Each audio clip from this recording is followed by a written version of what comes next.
कन्हैयालाल हत्याकांड पर बनी उदयपुर फाइल्स फिल्म आज देश भर के सिनेमा घरों में रिलीज हुई। उदयपुर में इस फिल्म को देखने के लिए कन्हैयालाल साहू के दोनों बेटे अपने परिवार के साथ सिनेमा घर पहुंचे।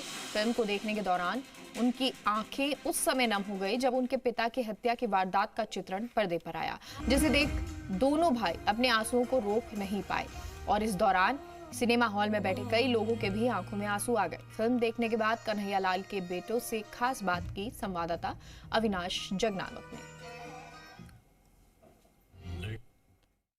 कन्हैयालाल हत्याकांड पर बनी उदयपुर फाइल्स फिल्म रिलीज हो गई और हमारे साथ में उनके बेटे यश साहू और तरुण साहू है, जिन्होंने कि अपने पिता की तस्वीर के साथ इस फिल्म को देखा और उनका मानना है कि इस समय उनकी आत्मा के रूप में वो पिताजी उनके साथ में थे। यश, फिल्म रिलीज हो गई, लंबा संघर्ष आपने किया था, आपने भी देखी, आपने पहले भी कहा था कि कई सीन जो है वो कट किए हैं। क्या कमी जो है वो आपको इस फिल्म को देखने के बाद महसूस हो रही है? देखिए, मतलब इसमें बहुत सारी ऐसी चीज़ें जो कि मतलब दिखानी चाहिए थी, पर वो क्योंकि हमें देश का सांप्रदायिक सौहार्द भी देखना था, हर चीज़ देखनी थी और देश का माहौल भी ना बिगड़े, इसी वजह से इसमें से बहुत सारी चीज़ें हटा दी गई। और वो रिस्पेक्टेड है कि अगर कोई ऐसी चीज़ अगर लोगों के सामने आती है जिससे कि माहौल बिगड़े तो ये नहीं होनी चाहिए। इसी वजह से इसमें सेंसर ने भी 55 कट्स लगाए और कई सारी चीज़ें थी, चलो वो नहीं बताई जा सकी, पर अब जो है इस मूवी के अंदर वो हमारे परिवार का दर्द है, मेरे पिताजी की घटना है कि किस तरीके से उनको इन आतंकवादियों ने, जिहादियों ने मार दिया था। वो आप सभी लोगों ने देखा कि क्या हुआ उसके अंदर। जो सीन था कि जब ये मुकदमा दर्ज हुआ था, वो मोबाइल की पोस्ट हुई थी, उसके बाद से लेके जब हत्या का, इसमें भी काफ़ी वो परिवार को टेंशन में दिखाया था।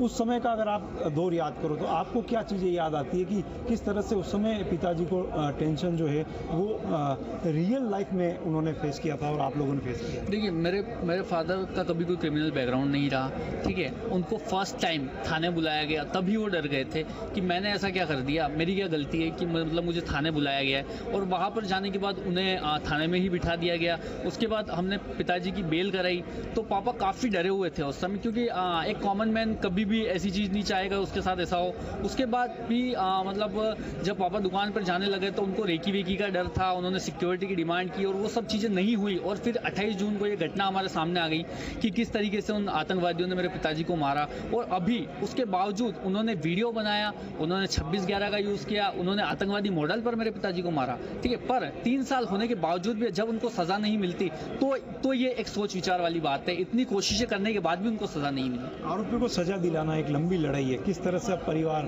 के लोग जो है तैयार रहेंगे, क्योंकि जिस तरह से फिल्म की लड़ाई लड़ी है उसी तरह न्याय की लड़ाई भी लड़नी है। किस रणनीति के साथ जाओगे? देखिए, अब जो भी रणनीति है अब वो मैं मेरे वकीलों के साथ डिस्कस करने वाला हूँ और वो जिस तरीके से मुझे इंस्ट्रक्ट करेंगे मैं उस तरीके का काम करूँगा और जल्द से जल्द इस केस को निपटाने की कोशिश करूँगा। तो आपकी आंखों में भी आंसू थे, हम लगातार देख रहे थे वो सीन जब हत्या का सीन आया था उस समय।